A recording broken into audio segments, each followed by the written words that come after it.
Muchas gracias a Teresa Agudo, a Teresa Alba, Páginas Violeta. Muchísimas gracias a la Universidad de Cádiz por haber tenido esta enorme amabilidad de invitarme. Voy a ir muy deprisa para compensar el tiempo que hemos perdido y os voy a explicar alguna cosa que me parece que es muy importante acerca de la pornografía. En realidad, yo no pensé estudiar pornografía, no pensé hacer de la pornografía un objeto de estudio. Después de haber estado embarcada 5 años trabajando sobre prostitución, la verdad es que acabé de ese tema, de todo lo que tiene que ver con estas formas a través de las cuales el sistema patriarcal expropia a las mujeres de sus cuerpos, la verdad es que quedé muy cansada. Cansada y con la decisión de no volver a tocar más ese tema.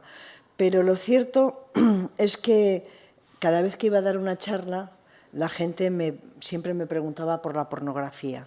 De una forma completamente... Después vino alguien que me encargó un artículo, así un poco sin darme cuenta, empecé a aproximarme a este tema que ya lo había hecho en aquel libro de la prostitución en el corazón del capitalismo. Poco a poco empecé a darme cuenta que la pornografía tiene un carácter fundamental para comprender cuáles son las lógicas que gobiernan el sistema patriarcal. Inmediatamente me di cuenta que la pornografía era un objeto de estudio crucial para poder comprender muchas cosas y pronto también me di cuenta de que la pornografía era la otra cara de la prostitución y que la prostitución y la pornografía en realidad constituían una sola industria, que es la industria de la explotación sexual, pero que sin embargo cada tema, por una parte la prostitución, por otra parte la pornografía, pues tenían características específicas y propias que nos alumbraban en algunos sentidos. Lo primero que habría que decir de la pornografía es que la pornografía es un fenómeno social global. Y aunque esto parece que es una cosa de perogrullo, no lo es en absoluto, porque vivimos en medio de muchas realidades sociales, pero solamente de todas ellas, solamente hay una parte que tienen un carácter global, que como diría Durkheim, son realidades universales, que no hay una sola sociedad en la que este fenómeno, que es la pornografía, no existe. Dice Susan Sontag, que a mí me gusta muchísimo, dice que ella tiene escrito un texto sobre pornografía que lo publicó en un libro a finales de la década de los 60, en un libro que se llama Estilos radicales. Ella hace un análisis de la pornografía desde una perspectiva literaria, pero me voy a quedar con dos ideas que a mí me parece que son fundamentales. La primera de ellas es que ella explica que la pornografía es la enfermedad de toda cultura. Esa es la primera. La segunda idea, sobre la que podemos, si tenéis interés, verla más tarde en el debate, ella lo que explica es que la pornografía es una actividad que refuerza la propia existencia de seres morales deformados, que contribuye a la deformación moral de quien consume pornografía. Bueno, yo estoy completamente de acuerdo con esta aproximación que hace a la pornografía Susan Sontag. Cuando yo me puse a trabajar sobre pornografía, yo no tenía mucho interés en lo que podríamos llamar el registro descriptivo de la pornografía. Yo no estaba particularmente interesada por cuál es el contenido que aparece en los vídeos pornográficos, sobre si hay sadomasoquismo, sobre si hay lo que hay en todos los vídeos pornográficos. Es una auténtica celebración de la violencia sexual contra las mujeres. Todo esto, por supuesto, es algo evidente. Por supuesto, también es evidente que la pornografía es un canal y un tránsito fundamental, es prácticamente la condición de posibilidad del acceso a la prostitución. Yo todo esto muy rápidamente, cuando trabajaba sobre prostitución, lo pude ir viendo. A mí me interesaba otro registro para poder comprender la pornografía. Lo que me interesaba es, bueno, además de todo, además de este percance, que ya es el colmo. En fin. Es que... No te preocupes, Rosa, sí que cada distinto patrón, aquí pasa de todo. Madre mía, madre mía. No pasa nada. Si yo os digo que es la primera vez que me pasan hoy cosas, es que tengo ya miedo a que me pase otra tercera. Para todo, en fin.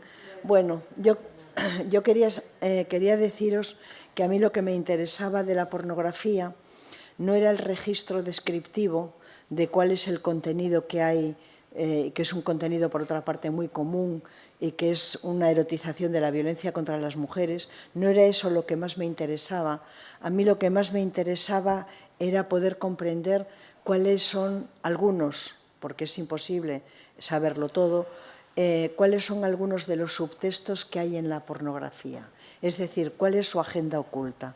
Cuando un fenómeno global, cuando una realidad social se globaliza hasta el extremo que lo hace la pornografía, tenemos que intentar saber cuál es el motivo por el cual este hecho sucede. Y esto es un poco pues una de las líneas que yo seguí para poder comprender esto. Voy a contar cuál es la hipótesis de la que partí. Celia Morós habla de un concepto que ella lo llama el relevo en las heterodesignaciones patriarcales. ¿Qué quiere decir esto? Esto lo que quiere decir es que cuando hay cambios sociales que son muy profundos, esa sociedad se pregunta acerca de cómo tienen que ser las mujeres, acerca de cuáles son las funciones que tienen que cumplir. Creo que no me equivoco si digo que estamos viviendo un momento de cambio social, de cambio político, de cambio económico y de cambio cultural, que quizá no hemos vivido un cambio tan profundo y de tales características desde el cambio que tuvo lugar en la Revolución Industrial. Es un cambio que significa que un viejo mundo está agonizando y un mundo nuevo está naciendo, con las cosas positivas y con las cosas negativas que tienen todos los cambios sociales de la entidad que tiene este cambio que estamos viviendo.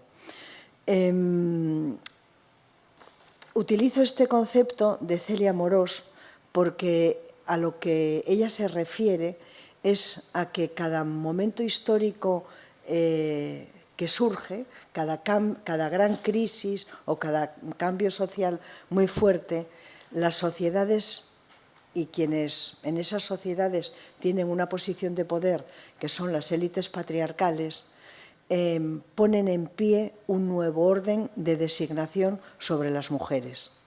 Para decirlo con unas palabras muy distintas, en cada momento histórico la masculinidad normativa y la feminidad normativa se resignifica, y se resignifica en función de esos cambios, se resignifica en función de esas lógicas de ese nuevo mundo que se está forjando, de ese nuevo mundo que se está naciendo. La hipótesis de la que he partido y la que se ha convertido en realidad en el núcleo del libro que yo he escrito es que la pornografía lo que está haciendo es contribuyendo a poner en pie ese nuevo orden de designaciones sobre lo femenino. Es decir, la pornografía, como la prostitución, como otras realidades sociales, está redefiniendo la feminidad normativa. Y cuando digo esto, digo que está redefiniendo fundamentalmente la feminidad normativa, pero que al mismo tiempo, si hay una resignificación de lo que es la normatividad femenina, al mismo tiempo y correlativamente se tiene que definir, se tiene que designar necesariamente también la masculinidad normativa. Mirad, la pornografía es un lenguaje que quienes ruedan vídeos pornográficos o quienes saben de comunicación o saben de cine saben muy bien identificar en qué consiste ese lenguaje. Es decir, a dónde tiene que mirar la cámara, qué es lo que tiene que sobredimensionar, qué luz tiene que dar, en qué momento tiene que aparecer la cara de las mujeres, en qué momento, cuál es el hilo conductor, que siempre es el pene de una u otra manera, de los relatos. Ese es el lenguaje. Y la pornografía por supuesto, tiene un lenguaje, no podría ser de otra manera, y ese lenguaje es el mismo prácticamente en todos los vídeos pornográficos, que son miles, bueno, que son millones, para decirlo de otra manera. Pero al mismo tiempo, la pornografía, además de ser un lenguaje, es una narrativa. Y a mí ese ha sido el interés que yo he tenido a la hora de ponerme a trabajar, a la hora de hacer de la pornografía un objeto de estudio, la narrativa. La narrativa que hay en la pornografía. Y la narrativa tiene una característica, y es que cuentan historias. Y eso es lo que yo quería precisamente explicaros, cuál es la historia que cuenta la pornografía, más allá de que la pornografía está formada por un conjunto de productos que tienen algunas veces la apariencia de que son distintos entre sí, pero que todos ellos tienen un núcleo fundacional que es común a todos los productos pornográficos.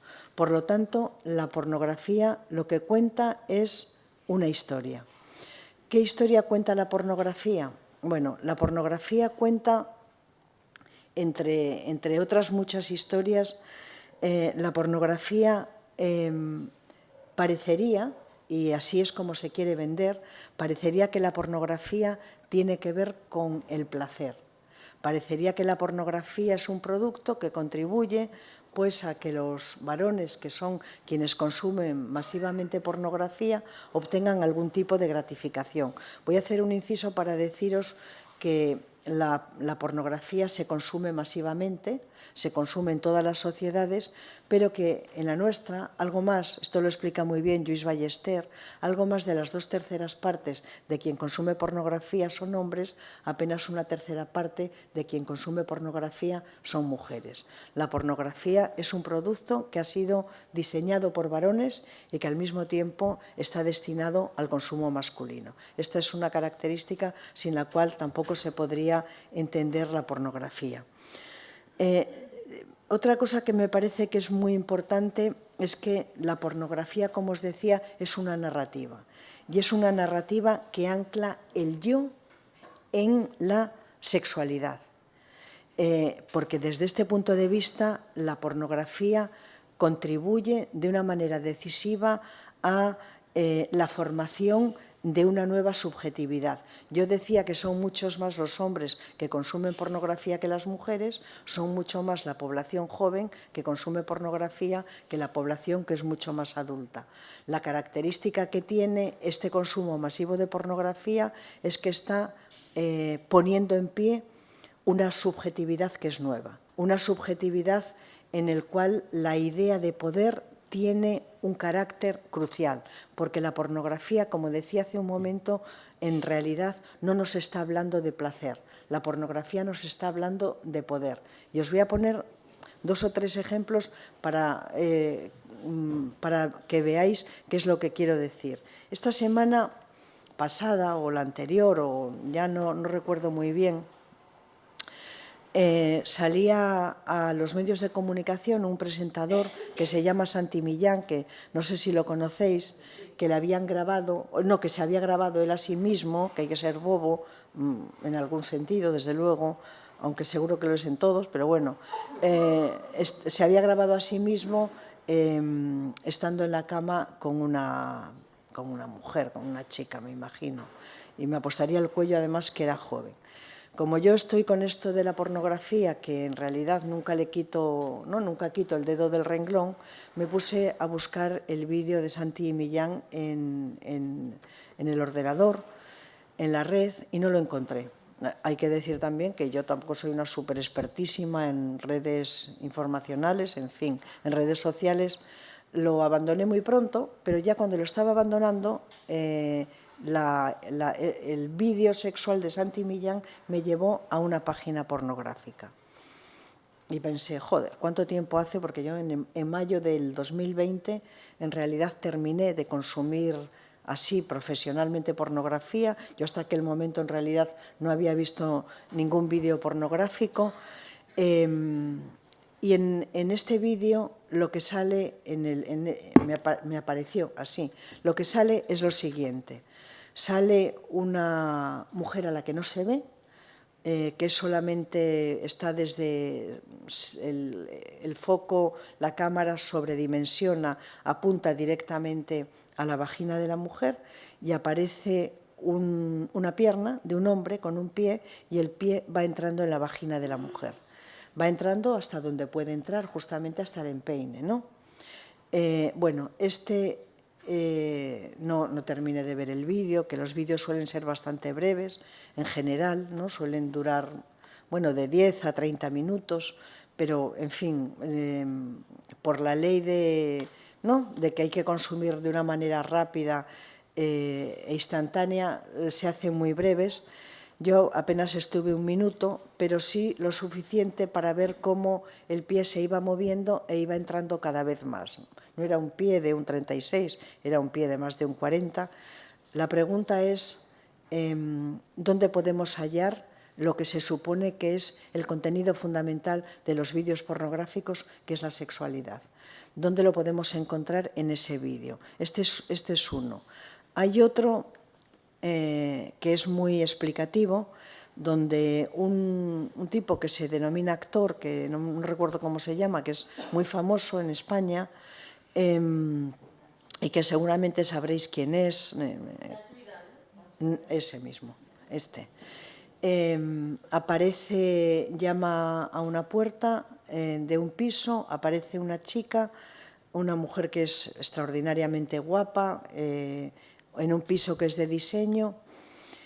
Muy pronto comienza este hombre que ha entrado, este sinvergüenza que es Nacho Vidal, comienza a ejercer una violencia muy explícita sobre la chica que le ha abierto la puerta.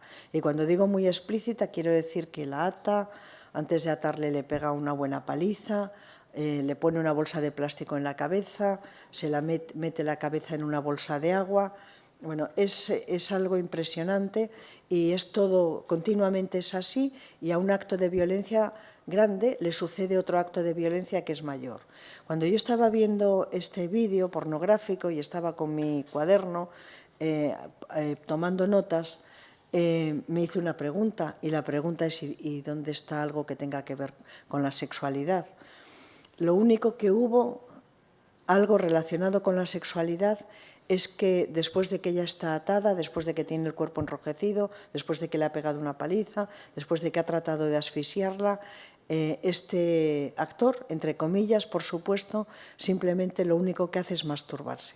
Bueno, con estos dos vídeos, creo que con estas dos escenas, con estos dos escenarios, además, creo que es clarísimo que la pornografía no habla de sexualidad, de lo que habla es de poder. Pero al mismo tiempo que no habla de sexualidad, al mismo tiempo se alimenta de la sexualidad. Y esto es enormemente importante, hasta el extremo de que la gente, cuando habla de pornografía, de lo que está hablando es de sexualidad. Pero, sin embargo, tendríamos que hacer lo que yo quería hacer cuando me aproximé a la pornografía como objeto de estudio, es precisamente ver cuáles son los subtextos, qué es lo que hay debajo. Y lo que hay debajo es que la pornografía es fundamentalmente, no tiene que ver en absoluto con la gratificación o con la excitación sexual, como podría tener otro tipo de relación que hay entre dos personas, sino que la pornografía con lo que tiene que ver es con un acto infinito e interminable de poder, en el que se erotiza precisamente el poder que ejercen los varones sobre las mujeres en estos vídeos, en este terreno. Otra cosa que me gustaría señalar es que cuando se habla de pornografía se habla de sexualidad, y cuando se habla de sexualidad se habla de libertad sexual. Y yo, otra de las cosas que quería deciros es que no hay ninguna relación entre la pornografía y la libertad sexual. La libertad sexual, por supuesto, que ha sido un elemento que ha adquirido sentido en el marco de todas esas propuestas emancipatorias que tuvieron lugar en los albores de la modernidad. Por supuesto que la libertad sexual adquirió un papel fundamental en la década de los años 60, en la época de la Revolución Industrial, un poco después, en el mayo del 68, ahí la libertad sexual parece que tuvo varios significados. Algunos de esos significados fueron enormemente criticados por Kate Millett en la política sexual, que quizá ayer Mónica habló precisamente de esto, no lo sé. Hoy la idea de libertad sexual es una idea que está colonizada por el mercado y que ha sido completamente corrompida por el propio sistema patriarcal. Hoy, cuando se habla de libertad sexual, cuando en las industrias culturales, cuando en los medios de comunicación, cuando lo que es algo, a mi juicio, mucho más desagradable, cuando desde la academia se habla de libertad sexual, de lo que se está hablando en realidad no es de libertad sexual, de lo que se está hablando es de otra cosa distinta, y esa otra cosa distinta tiene que ver con la pornografía. La pornografía no habla de libertad sexual, la pornografía lo que hace es consolidar, reafirmar, proporcionar legitimidad a lo que McKinnon llamaría el poder sexual masculino. Yo voy a volver a esta idea de cuál es la narrativa o cuáles son las historias que cuenta la pornografía. La pornografía está compuesta por un magma de significados que son como una cebolla. El primer significado de todos, desde luego, es el patriarcal. La pornografía es una institución fundacional del sistema patriarcal junto con la prostitución. Esto lo explica muy bien Carol Pateman cuando dice en su libro, en el contrato sexual, cuando dice que hay dos grandes instituciones sobre las cuales se asienta el sistema patriarcal. Dice que una es el matrimonio, la otra es la prostitución y junto con la prostitución es la pornografía. De modo que, en este sentido, hay un conjunto de está compuesta por un conjunto de significados que quien a primera vista quien de una manera quien consume pornografía y quien lo consume, por supuesto, de una manera masiva, no piensa en este magma de significados, pero lo que sí hace es sentir lo que significan esos significados. Y lo que significan esos significados es ese poder masculino. Desde este punto de vista, la pornografía es un dispositivo fundamental de socialización. La pornografía, ¿pensáis que es una casualidad que en todos los burdeles y en todos los clubs en los que hay prostitución, en todas las habitaciones y en los espacios comunes haya pantallas que estén pasando continuamente vídeos pornográficos? No es una casualidad. No es una casualidad porque la pornografía socializa a los varones y la pornografía socializa a las mujeres que están en prostitución, que aprovecho para decir que las mujeres que están en prostitución son las mismas que están en pornografía y que unas y otras transitan de un lugar a otro en función de cuáles son las necesidades de la industria. Esta idea de que la pornografía es ficción es falsa. Esta idea de que la pornografía está formada o está habitada por un conjunto de actrices es falsa. Las mujeres que están en la pornografía son las mismas mujeres que están en prostitución y que van de un lado a otro en función de cuáles son las demandas y las necesidades que tiene la propia industria. Bueno, digo que es un dispositivo de socialización y ponía este ejemplo porque ¿qué significan estos vídeos pornográficos cuando se pasan en los burdeles? Bueno, estos vídeos pornográficos tienen un carácter socializador para ellos y para ellas. Estos vídeos pornográficos les dice a ellos cuán lejos pueden llegar, cómo pueden hacer lo que quieran, cómo no hay límites a la hora de ejercer violencia sexual contra esas mujeres. Pero también estos vídeos pornográficos tienen un carácter socializador y tienen una narrativa para ellas. A ellas lo que les están diciendo, lo que se les dice en estos vídeos es hasta dónde tienen que aguantar. A ellos hasta dónde pueden llegar y hasta ellas hasta dónde pueden soportar. Y el mensaje es que ellos pueden llegar hasta donde quieran y ellas tienen que soportarlo todo.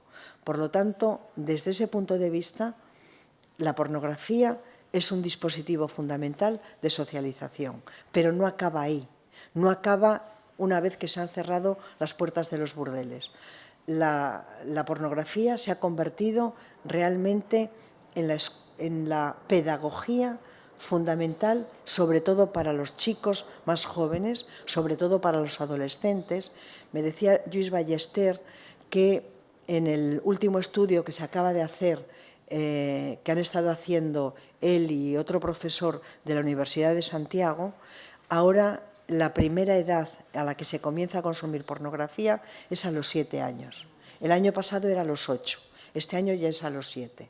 De modo que, como dispositivo de socialización, la pornografía lo que está haciendo es convertirse en la verdadera, en la verdadera puerta de entrada a la excitación sexual fundamentalmente para adolescentes, pero también, digamos, es el primer contacto que tienen muchos niños, también niñas, muchas menos, por supuesto, con la pornografía. De modo que es claro que es un dispositivo de socialización. Es un dispositivo de socialización en varios sentidos. En primer lugar, enseña qué es la masculinidad hegemónica. Enseña, por supuesto, qué es la violencia sexual. La capacidad socializadora que tiene la pornografía es prácticamente infinita y lo es no solamente por los lugares a los que va dirigida, sino también por la población que consume. Y la población que consume pornografía es una población, digamos, su consumo es masivo. Quería deciros algunas cosas más. La primera es que el impacto que tiene sobre nuestros jóvenes y fundamentalmente sobre nuestros adolescentes es infinita. Yo quiero deciros que muchos de los adolescentes que han tenido su primera gratificación sexual y que les ha parecido que es algo que en términos de gratificación y en términos de placer, que es infinito, lo han tenido con la pornografía. Y cómo esta experiencia la van a querer replicar una y otra vez. Y así es como funciona la pornografía. Y la van a replicar, y la característica que va a tener es que nunca va a tener los mismos grados de excitación cuando se ven vídeos pornográficos similares. Por lo tanto, van a tener que ir buscando relatos, historias en las cuales aumente y se endurezca todo el contenido. Esto es importante. Y después, esto que han visto, esta fuente de excitación que han tenido en estos vídeos pornográficos que se han ido endureciendo, los van a querer replicar con sus compañeras, los van a querer replicar con sus novias, los van a querer replicar con las mujeres con las que tienen en ese momento relación. Aquí es donde radica precisamente el carácter socializador que tiene la pornografía. La pornografía deja en ellos y en ellas, en ellos va a dejar un elemento, ¿no?, de gratificación, pero al mismo tiempo la pornografía, esto lo explica también muy bien Lluís Ballester, la pornografía va a dejar una enorme insatisfacción en ellos y en ellas. Y no os digo esto solamente porque yo me haya tirado 3 años no haciendo ninguna otra cosa que estudiar pornografía y ver vídeos de pornografía, sino porque he tenido experiencias con grupos de chavales y de chavalas que han consumido pornografía. Y una parte de con quienes he tenido este tipo de intercambios han sido con alumnos y con alumnas mías, que todos ellos acababan hablando de una manera muy festiva de la pornografía, y cuando se iban los grupos y me quedaba solamente con algunos, me hablaban de cómo iban a terapia, me hablaban de cómo había habido un antes y un después. Bueno, hay muchas terapeutas que de lo que están hablando es de que por primera vez en la vida están recibiendo a hombres que acuden a sus consultas porque no pueden vivir una sexualidad, y lo voy a decir así entre comillas, no pueden vivir una sexualidad normal con sus parejas, porque el imaginario de la pornografía ha permeado y ha impregnado su manera de entender, de vivir la sexualidad y de experimentar placer, que cuando llegan a las camas o cuando llegan con sus novias o con sus mujeres o con sus compañeras, sencillamente se detiene, ¿no?, digamos, su excitación. Y ya está comenzando a hablarse precisamente de un nuevo tipo de paciente, un nuevo tipo de clientela que está acudiendo a consultas de terapia. Por lo tanto, el carácter socializador que tiene la pornografía es fundamental. Pero cuando yo os decía que la pornografía lo que hace es poner en pie un nuevo orden de designaciones sobre lo femenino, yo lo que quería deciros es que la pornografía está en realidad redefiniendo lo que es la feminidad y lo que es la masculinidad. Y yo quiero explicaros cuál es la propuesta que hay en la pornografía y qué sentido tiene en términos de colocar en el centro del escenario social este nuevo orden de designaciones sobre lo femenino. ¿Cómo muestra la pornografía a las mujeres?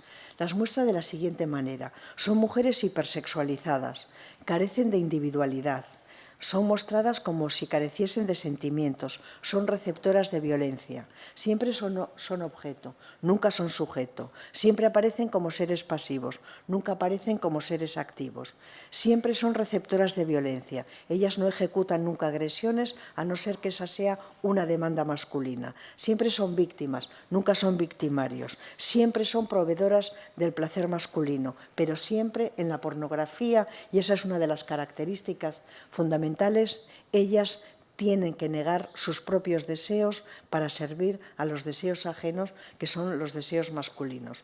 La pornografía no reconoce a las mujeres como sujetos de su deseo.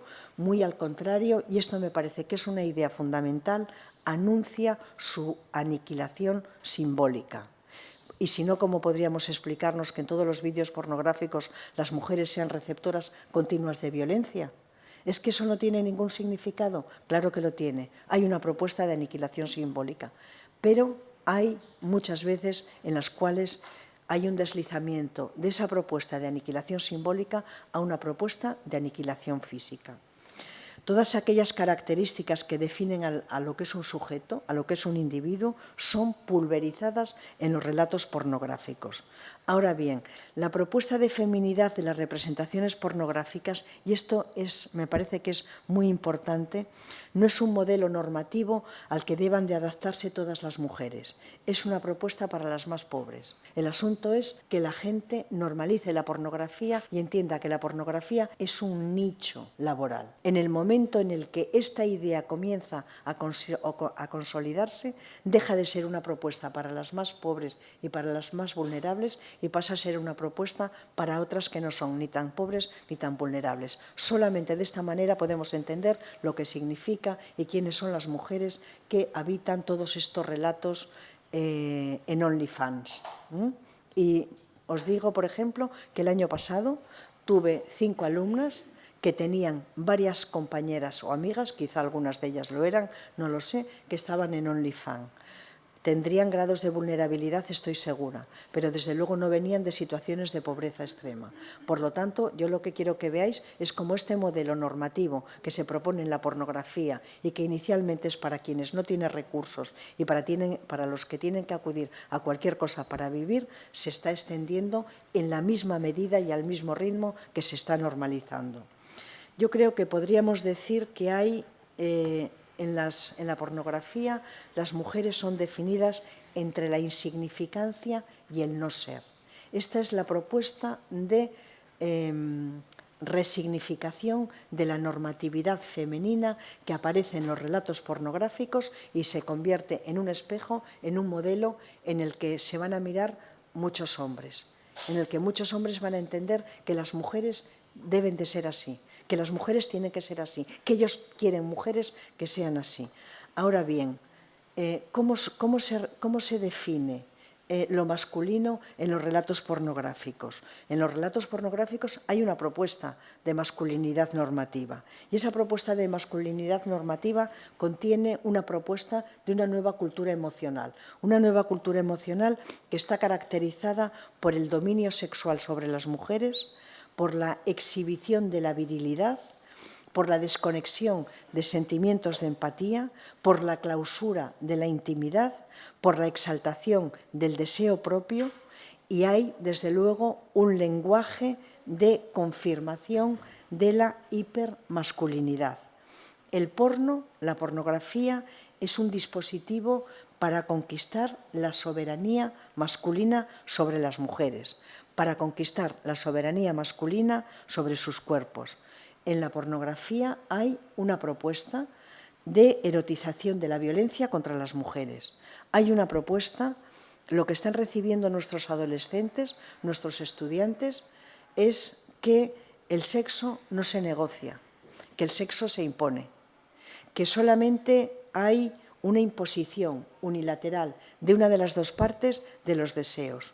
Y este es el imaginario. La pornografía contribuye a la formación de ese imaginario sexual. Y de ese imaginario sexual beben todos nuestros alumnos, nuestras alumnas, nuestros chicos jóvenes, nuestras chicas jóvenes, por supuesto también beben los adultos. Para terminar, para que podamos hacer el debate, y yo a través del debate, si os parece, voy completando cosas que quería decir, hay algo que me parece que es muy importante.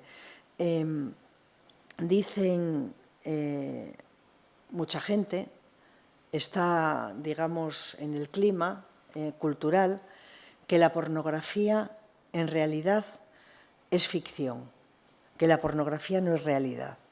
Yo quería terminar con esta idea porque la pornografía es ficción, claro que lo es, y es ficción porque está contando historias, porque la pornografía es una narrativa, por supuesto, pero sobre todas las cosas no es ficción porque en el cine, cuando hay actos relacionados con la sexualidad o con la violencia, por poner dos ejemplos, son simulados.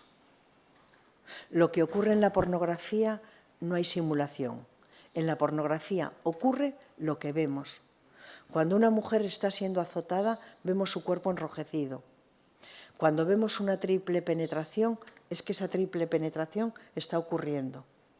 Cuando vemos una lluvia dorada, es que esa lluvia dorada está ocurriendo. Por lo tanto, la pornografía es real. Lo que está ocurriendo es una realidad. Pero además, la pornografía crea realidad. Y crea realidad porque está utilizando los mismos códigos narrativos que se utilizan en la publicidad para vender. Si esos códigos que se utilizan en la publicidad para vender y se paga dinero por ello, sirven, son útiles, ¿por qué no habría de serlo en la pornografía? Claro que sí, la pornografía también está para vender. Está para vender los cuerpos, la sexualidad, la voluntad y los deseos de las mujeres. Muchísimas gracias.